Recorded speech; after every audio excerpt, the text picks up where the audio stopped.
우리들 기독교에서 가장 소중하게 다루어지고 있는 말 가운데 하나가 이 그레이스, 은혜라고 하는 말입니다.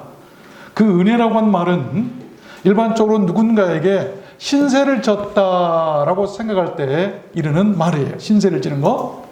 그 은혜라는 말을 히브리어로는 헤세드라고 하는데, 이 헤세드라고 하는 말은 이 세 개의 단어가 조합되어서 만들어진 그런 말입니다.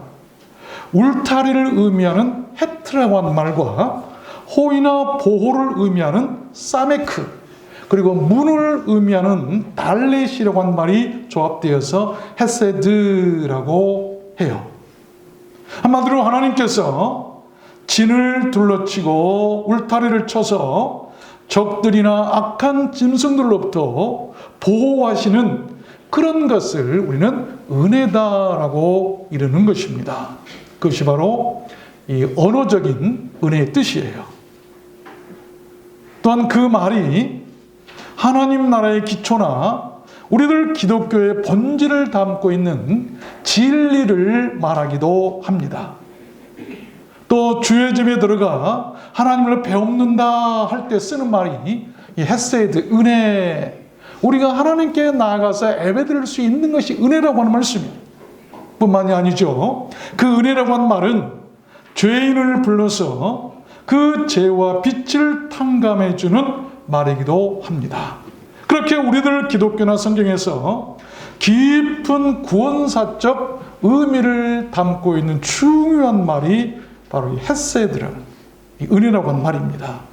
그래서 에베소 2장에 보면 너희는 그 은혜로 인하여 믿음으로 말미암아 구원을 받았나니 이것은 너희에게서 난 것이 아니요 하나님의 선물이라. 은혜는 하나님의 선물인데 가장 큰 하나님의 선물은 우리가 믿음으로 말미암아 구원을 받는 것이다. 그러므로 너희는 어떻게 살아야 되는가? 히브리서 4장에 말씀하기를 그러므로 우리는 긍휼하심을 받고 때를 따라 돕는 은혜를 얻기 위하여 은혜의 보좌 앞에 담대히 나아갈지니라. 오늘 우리가 은혜의 보좌 앞에 담대히 나왔어요. 그것을 우리는 예배라.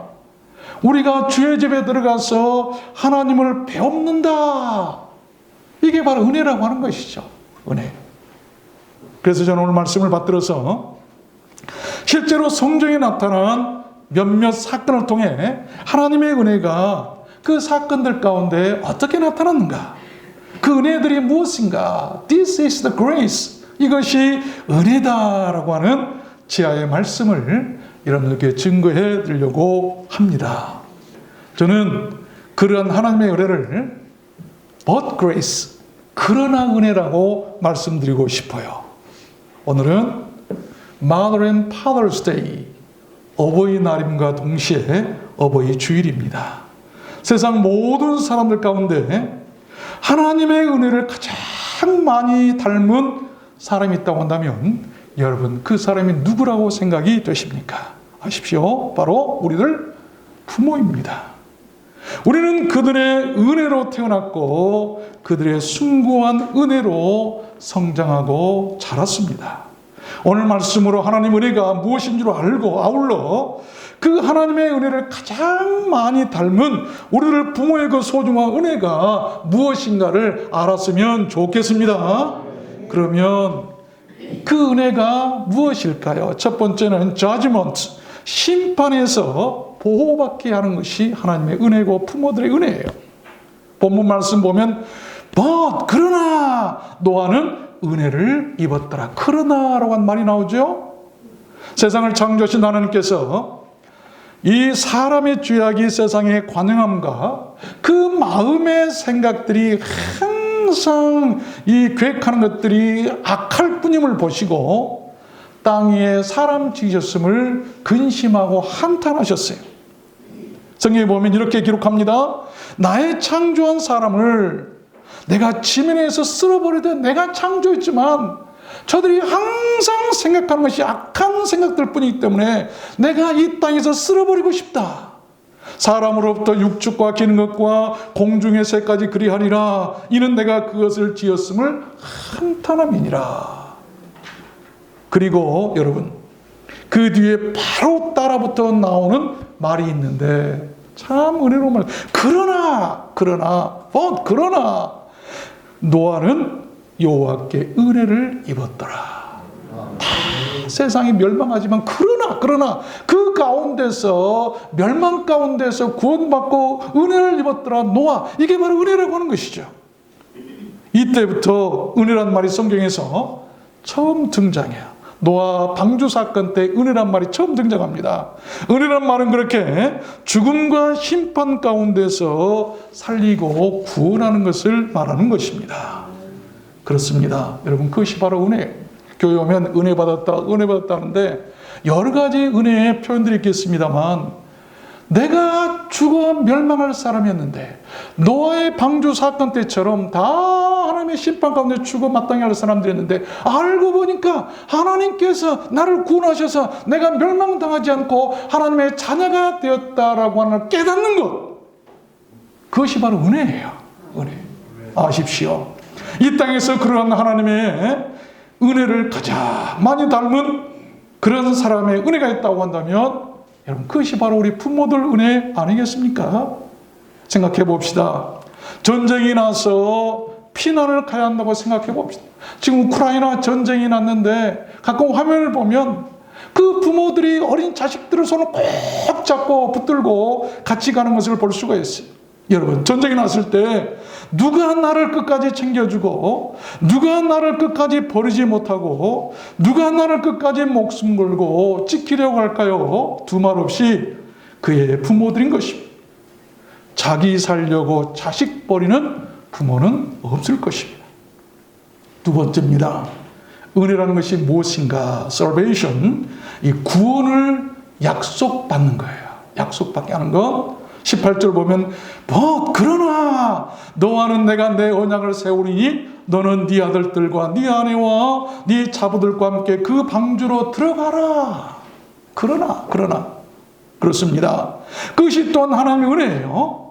하나님의 은혜는 그렇게 멸망과 심판을 앞둔 인류나 죄를 지은 사람들에게 이 promise of salvation, 구원의 바로 약속이 되고 covenant, 언약이 된다는 것입니다.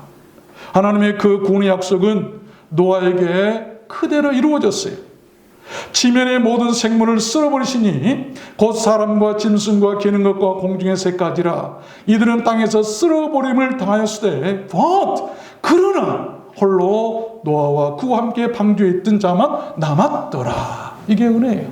다 심판받았는데, 여러분, 세상 종말이 와서 다 심판받았는데 어찌된 일인지 나만 멸망당하지 않고 구원받고 살았다고 한번 생각해 보세요. 은혜 아니겠습니까? 산에 불이 났어요. 큰 사건이 터졌어요. 집이 무너졌어요. 많은 사람이 죽었어요. 그런데 돌아보니 내가 살아있다는 거예요. 그럴 때 얼마나 큰 은혜가 되겠습니까? 사람들은 살아가면서 많은 약속들을 합니다.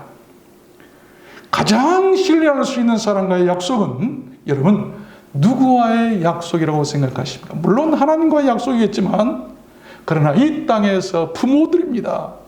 그 부모와 자식 간에는 무언의 약속이 있어요. 여러분, 말을 않지만 약속을 말로는 않지만 끝까지 함께하고 끝까지 네 편이 되어주는 것, 내가 너의 편이 되어주겠다. 그게 누굽니까? 부모예요. 부모. 아십시오. 그것이 은혜 아니겠습니까? 우리는 그 은혜를 잊지 말아야 하고 그 은혜에 보답해야 하는 것입니다. 누가 여러분 병들었을 때 그 곁을 지켜주고, 누가 여러분 배고플 때 여러분 배를 채워주고, 누가 철저히 여러분 옷을 갈아입히시겠습니까? 여러분 장래에 대해서 약속하신 사람이 누구예요? 부모들. 세 번째입니다. 은혜라는 것이 무엇일까? prosperity, 더욱 번성케 하는 것이 은혜예요. 더욱 번성해져 가는 것. 출애굽기 1장 12절에 오면 그러나 학대를 받을수록 더욱 번식하고 창성하니, 이 은혜라는 것인데, 이스라엘 백성이 애굽에서 갈수록 생육이 중다해 가고 번식해 갔어요. 이를 본 애굽 왕은 두려움을 느끼게 됩니다. 그래서 그들에게 무거운 짐을 지우고 종살이를 시키고 더 괴롭히면 얘들이 좀 퇴락되고 쇠락될 줄 알았는데 하나님께서는 이스라엘 백성이 학대를 받을수록 더욱 번식하고 창성케 만들었다고 성경이 기록하고 있어요. 그렇습니다. 그렇게 핍박이나 학대를 받을수록 더욱 창성케 만드는 것이 바로 하나님의 은혜라는 것입니다. 부모들 마음을 우리가 헤아릴 수 있어야 돼요. 자식들이 8 있습니다. 다른 자식들은 다 건강하고 다른 자식들은 다 살만하고 그래요. 그런데 부모 마음은 어디에 있는 줄 아십니까? 가장 잘 사는 자식에게 있는 것이 아니고 가장 건강한 자식이 있는 거 아니고 그 형제들 가운데 자식들 가운데서 가장 아프고 가장 가난하고 가장 힘든 자식의 마음을 떠나지 못하는 거예요. 그 자식이 잘 되기를 바라는 거예요. 그것이 바로 하나님의 마음이고 우리 부모들 마음 아니겠습니까? 그렇게 핍박이나 학대를 받을수록 우리는 하나님의 은혜를 기억하고 그 은혜를 바라볼 수 있어야 될 줄로 믿습니다. 출애굽기 1장에 보면요. 그러나 산파들이 하나님을 두려워하여 애굽 왕의 명을 어기고 남자를 살리니라. 하나님이 그 산파들에게 은혜를 베푸시니 백성은 생육이 번성하고 힘이 강대하며 하나님의 그들의 집을 왕성케 하신지라. 그렇잖아요. 은혜가 그렇게 나타났어요. 믿으십시오. 하나님은 저주라도 돌이켜서 복이 되게 하신 것이 하나님의 은혜예요. 느헤미야서에 보면 그러나 우리 하나님이 그 저주를 돌이켜 복이 되게 하셨느니라. 욥기서에도 보면 욥도 이렇게 고백합니다. 그러나 하나님이 그 권능으로 보존시키나니 살기를 바라지 못할 자도 일어나는구나. 멸망당하고 힘들어서 자기 자신을 볼 때도 너무 힘든데 나는 살기를 바라지 못할 자였다. 더 이상 살기가 싫다. 살 수 없는 사람인데 그런데 나 같은 사람도 일어나서 다시 살게 하는구나 라고 하는 욥의 고백이에요. 이게 은혜라고 하는 것입니다. 누가 또한 그렇게 하나님처럼 속이지 않고 또한 시기하지 않고 그의 자녀들이 진정으로 잘되고 살고 번성하기를 바랄까요? 그것도 두말 없이 우리들 부모들이에요. 다른 사람들은 체면상 속으로는 아이고 배가 아픈데 저 아이가 저 집 자녀가 잘되면 배가 아픈데 그러면서도 겉으로는 잘돼요 하지만 진심으로 시기하지 않고 여러분 잘되기를 바라는 것은 부모예요. 부모. 그 은혜를 잊지 말라고 하는 거예요. 세상에 많은 신들이 있고 많은 사람들이 있지만 진정으로 구원받고 잘되기를 바라실 분이 누굴까요? 그분이 하나님 아니시겠어요? 그것이 어디서 나타나냐면 하나밖에 없는 아들까지라도 주셔서 이 땅에 주셔서 그의 자녀들이 살고 번성하기를 바랬던 것 아니겠습니까? 지난주 우리 임성숙 공사님께서 별미떡을 했는데 참 맛있게도 드셨죠? 맛이 없었던가요? 식이 나서 그런데 왜 떡을 했습니까? 그랬더니 아들이 중소기업 전무이사로 승진해서 자식이 잘 되니까 그랬다. 그러면서 덧붙인 말에 제가 잊을 수가 없어요. 그런 생각을 했답니다. 다른 사람들이 교회에서 좋은 일이 있거나 감사할 일이 있으면 떡을 하잖아요. 부러웠다는 거예요. 그래서 나도 좋은 일이 있어서 떡할 기회가 없을까라고 하는 마음이 들었는데 생기더라는 거예요. 여러분 부모의 그런 좋은 마음이 여러분 그런 바람이 자식들에게 그런 선물을 하나님께서 주셨지 않겠습니까? 그런 좋은 마음을 가지세요. 마지막 4번째입니다. 은혜라는 것이 무엇일까요? injury, 이 해를 막아주는 것이죠. 창세기 31장에 보면 이런 말씀이 있어요. 그러나 하나님이 그를 금하사 나를 해치 못하게 하셨느니라고 말씀이 나와요. 청년 야곱이가 젊은 나이에 삼촌 라반의 집에서 힘들게 모슴살이 할 때 얘기입니다. 이 야곱이가 잘되고 소유가 많아진 것을 본 그 조카들이 자기들 아버지에게 이렇게 이릅니다. 아버지, 이러다가는 야곱에게 아버지의 재산을 다 빼앗길 것 같습니다. 그 말을 들은 삼촌 라반은 안색이 변했어요. 그러자 위험을 느끼고 두려워 떨고 있는 그 야곱에게 하나님께서 나타나셔서 이런 말씀을 하십니다. 야곱아, 이제 네 조상의 땅, 네 족속에게로 돌아가서 그곳으로 피해라. 그래서 야곱이가 죽지 않고 살게 되죠. 그렇습니다. 그렇게 그의 자녀들에게 닥칠 해를 미리 아시고서 막아주는 것이 또한 하나님의 은혜라는 것입니다. 그와 같은 하나님의 은혜를 가장 많이 닮은 사람이 있다면 그가 또한 당연히 우리들 부모 아니겠습니까? 누가 우리를 하나님처럼 그렇게 사람들의 해코지나 방해들로부터 보호하고 재앙이나 해악들을 목숨 걸고 막아주려 할까요? 두말 없이 우리들 부모들인 것입니다. 6.25 전쟁 때 있었던 실화랍니다. 한 여인이 무엇을 꼭 아는 채 땅에 엎드려 죽어 있다고 그래요. 그 미군들이 이렇게 들춰보니까 여러분 그 품 안에 어린아이가 살아서 새근새근 자고 있었어요. 자식을 살리려고 온몸으로 어린아이를 감싸며 땅에 엎드려 총알을 대신 막은 것입니다. 그래서 감동한 미군들이 그 아기를 미국으로 데려가서 길렀다고 그러죠. 그것이 바로 우리 부모들 아니겠습니까? 여러분, 우리에게는 두 아버지가 있어요. 누가 우리 영혼을 지옥에 뺏기지 않고 대신 목숨 걸고 지키려고 하셨을까요? 하나님이세요. 그 아들을 보내셔서 우리를 살리셨잖아요. 대신 죽게 하셔서. 우리 부모들도 마찬가지. 어머니 말씀에 순종해서 11조 생활로 세계 최고의 부자가 된 록펠러라고 하는 유명한 사람을 여러분 잘 아실 것입니다. 그의 어머니는 유태인이었고 가난해서 공부를 많이 시키지 못하고 대신 철저하게 신앙교육을 시키면서 11조를 잘 가르쳤다고 그래요. 그래서 젊은 아이 록펠러는 너무 가난한 나머지 자신의 사업을 위해서 남의 사업에 막 비윤리적으로 억압하고 오직 자기의 이득만을 위해서 물불 가리지 않고 이기적으로 억척같이 일을 해서 억만장자가 됩니다. 그래서 사람들에게 사실 많은 비난을 받기도 해요. 그런 그에게 피할 수 없는 시련이 닥칩니다. 어느 날 그에게 알 수 없는 병이 찾아왔어요. 의사가 말하기를 심각하게 얘기합니다. 얼마 살지 못할 것입니다라고 선고를 내리죠. 중년의 나이에 성공해서 세계 최고의 부자가 되었지만 그는 분하고 억울했어요. 그의 살아온 삶이 마태복음 23장 23절에 딱 걸린 것입니다. 화했을진저 왜 시간은 서기관과 바리새인들이여 너희가 박하와 희망과 근처에 11조를 들이되 율법에 더 중요한다 의와 인과 신은 버렸도다. 그러나 이것도 행하고 저것도 버리지 말아야 할지니라. 철저하게 11조를 했지만 그것이 중요한 것이라. 그것보다 더 중요한 것이 있는데 의롭게 사는 것과 인자하게 사는 것과 또한 믿음, 신, 그래서 의와 인과 신을 지키지 않았을 때 예수님께서는 탄식하셨어요. 이 록펠러가 그렇게 살았다는 것입니다.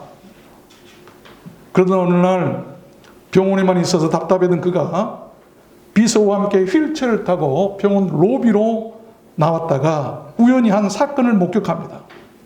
어린 딸을 데리고 온 엄마가 병원비가 없어서 병원과 신랑이를 버리고 있는 것을 그가 목격하죠.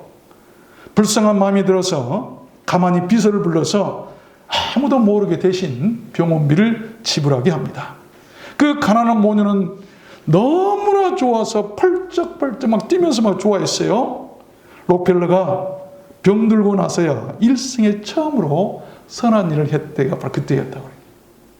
그리고 병실로 돌아오는데 어린 딸과 그 엄마가 좋아하던 그 모습이 눈에 어린이면서 알 수 없는 그 기쁨이 바로 막 감동과 기쁨이 자기 마음속에서 솟아났다고 해요. 그 사건 이후로 그에게 변화가 일어나기 시작했는데 몸이 가벼워지기 시작하던 여러분 하나님께서 병을 고치실 때 가장 첫 번째 나타나는 것은 무거웠던 몸이 가벼워지는 거예요. 몸이 가벼워지기 시작하더니 치유가 되고 얼마 못 산다던 그가 몇 살까지 산 줄 아세요? 100살까지 살았어요. 건강 100살까지 살았다는 것이죠. 그가 마지막 남긴 말이 이것입니다. 부지런히 벌어서 현명하게 나눠주자. 이게 극히 바로 성경적인 명언 아니겠습니까? 우리가 열심히 일해서 벌어서 나중에는 현명하게 좀 나눠줘야 믿으십시오. 하나님의 은혜라는 것은 그러한 인생의 모든 위험 속에서 그들이 가진 소유나 생명을 해치지 못하도록 막아주는 것을 말하는 것이죠. 그런 것 아니겠어요? 록펠러가 그 해를 당했잖아요. 세상에 세계 최고의 부자가 중년의 젊은 나이에 죽을 병이 들어서 못 산다고 하니까 얼마나 억울했겠어요. 그런데 그가 깨닫고 선한 일을 했더니 하나님께서 그의 해를 막아주셔가지고 그 병을 치유해서 100살까지 살게 하셨다는 것입니다. 이게 은혜라는 것이죠. 죽을 자가 다시 살게 되는 것, 아픈 자가 다시 치료받는 것, 가난한 자가 다시 부하게 되고 이렇게 되는 것이 하나님의 은혜라는 것입니다. 그러한 사건이 또 성경에 나옵니다. 출애굽기서에 보면 그러나 이스라엘 자손은 바다 가운데 육지로 행하였고 물이 좌우에 벽이 되었더라. 애굽 군대와 말과 병거들이 다 물에 빠져 수장되고 죽는데 그러나 이스라엘 자손들은 바다 가운데서 살았더라라고 한 말씀. 그러나 이것이 바로 은혜예요. 여러분을 해나 재앙으로부터 보호하고 지켜주는 좌우의 벽이 되는 그것이 무엇이라고 생각되십니까? 그것이 바로 하나님의 은혜의 벽이요, 그리고 우리 부모님들의 기도의 벽인 것을 믿으시기 바랍니다. 말씀을 맺겠습니다. 지난주 세상에 이런 일이라고 한 TV 프로그램을 봤어요. 여러분 보시죠? 세상에 이런 일이 참 신기한 일들 있죠. 근데 중년이 된 딸인데 밤낮 쉴 새 없이 괴성을 지르고 막 울어요. 아파트 주변 사람들이 막 고통스럽죠. 심지어 밥을 먹을 때도 울면서 먹고 화장실에 있으면서 막 괴성을 울면서 있어요. 그 어머니는 이웃들을 찾아다니면서 미안하다고 막 굽신거리고 어쩌면 창피하기도 하고 진저리가 났을지도 모를 거예요. 그러나 그 어머니는 눈물을 흘리면서 이런 말을 했습니다. 딸의 저 큰 고통은 내 죄입니다. 그리고 울더라고요. 그 모습을 보고 마음이 뭉클했어요. 그것이 우리 하나님의 사랑을 닮았기 때문 아니겠습니까? 누가 자식의 죄를 내 죄라고 울어줄 사람이 있겠어요? 여러분, 그것이 바로 부모예요. 하나님은 인류의 죄를 마치 자신의 책임인 양 친히 자기 아들에게 짊어지게 하셨습니다. 그처럼 자식의 모든 아픔이나 실패나 잘못도 자신의 죄로 돌릴 수 있는 사람이 있다고 한다면 그가 바로 부모라는 것입니다. 그런 부모의 마음을 하나님께서 헤아리셨는지 사회복지센터에서 사람들이 나와가지고 병원으로 옮겼어요. 치료를 받아가지고 많이 좋아져가지고 그 울음이 그치고 밝은 모습으로 웃는 것을 보고 은혜다. 근데 그 집을 보니까 벽에 성구가 걸려있어요. 예수 믿는 사람 집 같아요. 군대 가면 유격훈련이라는 것을 합니다. 그 중에 레펠을 타는 것이 있는데 저도 타봤어요. 높은 절벽 위에서 줄을 타고 아래로 하강하는 그 레펠인데 그때 조교가 위에서 말합니다. 뛰어내리기 전에 무서워요. 애인 있습니까? 그렇죠. 애인 있습니까? 그래요. 그러면 있습니다. 그러면 애인 3회 복창하고 뛰어내린다 실시. 그러면 누구야 하고 촥 뛰어내. 멋있죠. 그런데 애인 없습니다. 그러면 어머니 있습니까? 예, 어머니 있습니다. 그래, 어머니 이름 3번 부르고 뛰어내린다 실시하면 어머니 하고 그냥 쫙 뛰어내리죠. 여러분, 위험하고 두려울 때 어머니라는 존재가 그렇게 힘이 되는 것 아니겠습니까? 군인들 임은 프로가 있죠. 그때 부르는 노래가 있는데 엄마가 보고플 때 엄마 사진 꺼내놓고 그 노래를 하면요, 이 엄마 얘기만 나와도요 혈기춤춘했던 그 젊은이들이 갑자기 숙연해지고 막 펑펑 울어요. 군대 가면 애인이 고무신 거꾸로 신는다는 말이 있어요. 그런데 엄마들은 결코 고무신 거꾸로 안 신으세요. 그게 부모들 아니겠습니까? 다 배신해도요 부모들은 자식들을 배신 안 하는 거예요. 그렇습니다. 다 잊고 다 버리고 다 떠나가도 그러나 끝까지 기다리고 끝까지 지키고 끝까지 자녀들을 사랑하는 것은 우리 하나님이시고 우리들의 부모인 것을 믿으시길 바랍니다. 이 어버이날 부르는 노래 중에 높고 높은 하늘이라 말들 하지만 그 노래가 있죠. 이 노래는 이 윤춘병이라고 하는 목사님이 작사를 하셨고 박재훈이라고 유명한 목사님이 작곡하신 노래예요. 그 3절에 보면 산이라도 바다라도 따를 수 없는 어머님의 그 사랑 거룩한 사랑 날마다 주님 앞에 감사드리자 사랑의 어머님을 주신 은혜를 아멘. 저는 이 찬양을 어제 몇 번 좀 불렀어요. 근데 사랑의 어머님을 주신 은혜를 날마다 감사하라. 나는 어머니 은혜도 감사하고 그랬지만 그런 어머니를 주신 하나님께 감사는 못했구나. 그렇지. 그렇게 소중한 내 어머니를 주신 분은 바로 하나님이신데 날마다 감사하자. 날마다 그런 어머니를 주신 여러분과 훌륭한 부모님들 주신 하나님께 날마다 감사하시길 바랍니다. 주님 약속하셨어요. 마태복음 28장에 볼지어도 내가 세상 끝날까지 너희와 항상 함께 있으리라. 그러한 은혜가 우리들 모두에게 임했으면 좋겠습니다. 여러분 모두에게 그런 하나님의 은혜와 그런 사랑과 축복들이 항상 넘쳐나시기를 주님의 이름으로 축원합니다. 우리 찬양하도록 할까요?